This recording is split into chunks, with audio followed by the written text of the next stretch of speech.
एक लंबे समय पहले अवंतीपुरम नामक एक गांव था। उसमें अंकैया और सुब्बैया नामक दो व्यक्ति अगल बगल वाले घरों में रहते थे। उन दोनों में से अंकैया बहुत अमीर था।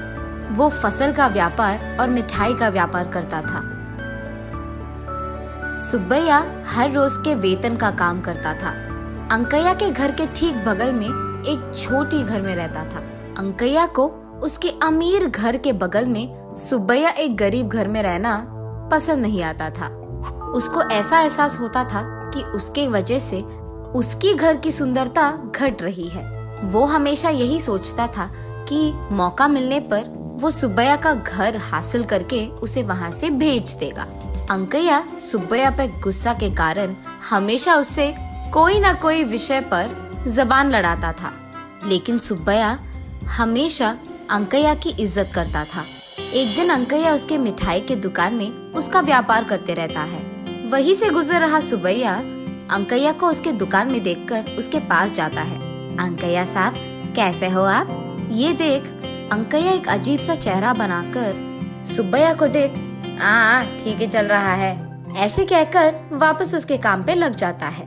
अरे वाह, आज तो सारी मिठाइयाँ एकदम अच्छी सुगंध आ रही है। कोई नई मिठाइयाँ बना रहे हो क्या साहब? ऐसे पूछता है सुब्बैया। और सुब्बैया को हमेशा तंग करने के बारे में सोचने वाला अंकैया ऐसे कहता है, ठीक है, पैसे देकर निकलो यहाँ से। पैसे? पैसे क्यों साहब? क्या क्यों? अब तक मेरे दुकान में बैठकर सारे मिठाइयों का सुगंध सूंघ लिया तुमने, उसके पैसे। हाँ क्या? सूंघने के पैसे भी देने पड़ेंगे? ये कहा कि नाइंसाफी है साहब। इंसाफ नाइंसाफी के बारे में बात मत करो, पहले पैसे देकर यहाँ से निकलो, ऐसे कहता है अंकैया। और क्योंकि सुब्बैया उसके बातों के व्यतिरेक नहीं बात कर पाया, वो चुपचाप पैसे देकर वहाँ से चले जाता है। और दूसरी तरफ अंकैया अपनी चालाकी पे खुश होकर ऐसे सोचता है, आज तो इसको बड़ा अच्छा बकरा बनाया मैंने। ऐसे अपने आप में खुश होते रहता है। कुछ दिन बाद एक दिन अवंतीपुरम पूरा ऊंची तापमान से जल रहा था और अंकैया उसके बंगला के बाहर बरामदे में ठंडी हवा के लिए इधर उधर चलते रहता है। उसी समय वो देखता है कि उसके घर की सीमा के एक पेड़ के छांव के नीचे सुब्बैया बिस्तर लगाकर आराम से विश्राम करते रहता है। उसके पेड़ के नीचे सुब्बैया को आराम से सोते हुए देख अंकैया को बिल्कुल पसंद नहीं आता है। क्रोध में वो सुब्बैया के पास जाकर ऐसे कहता है, अरे सुब्बैया। उसकी आवाज सुनकर सुब्बैया अचानक उठ जाता है। उसे देख उसको नमस्कार करता है। साहब, क्या हुआ साहब? निकालो, पैसे निकालो। मुझे पूछे बिना मेरे ही पेड़ के नीचे तुम विश्राम कर रहे हो? तुम्हारी इतनी हिम्मत? दो पैसे, जल्दी दो मुझे। क्या? पेड़ के नीचे सोने के लिए भी पैसे देने पड़ेंगे अब? ये कहा कि नाइंसाफी है साहब। मेरे पेड़ के नीचे सोकर, मेरे पेड़ की हवा लेकर मेरे खिलाफ बात कर रहे हो? पहले तुम पैसे निकालो, बात मत करो, पैसे निकालो।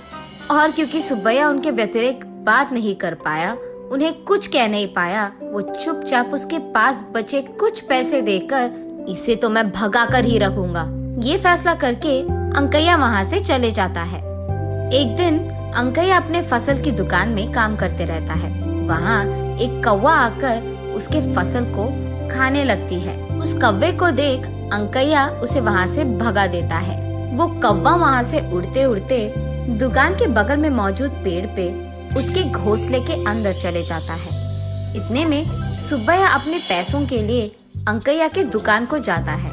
ठीक तभी कौवा उसके घोंसले के बाहर आकर सुब्बैया के ऊपर से उड़ता है। उतने में कौवे के पैर पे मौजूद सोने का हार सुब्बैया पे गिरता है। ये देखते ही अंकैया तुरंत सुब्बैया के पास जाकर, वो मेरा सोने का हार है, दे दो मुझे। ये क्या साहब, आपके आंखों के सामने ये कौवे ने सोने का हार मुझ पर गिराया, तो ये मेरा होगा ना। इस बार सुब्बैया फैसला करता है कि वो ये सोने का हार अंकैया को नहीं देगा।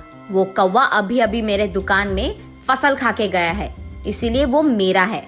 ऐसे वो दोनों लड़ने लग जाते हैं। उन दोनों को लड़ते देख गांव का सरपंच वहां आकर पूछते हैं कि हुआ क्या। जब सरपंच को बात पता चलता है उनको अंकैया का लालच समझ आता है।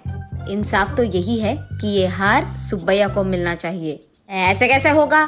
उस कौवे ने मेरे दुकान का फसल खाया है, उसे मेरा एहसान चुकाना होगा और इसीलिए वो सोने का हार भी मेरा है।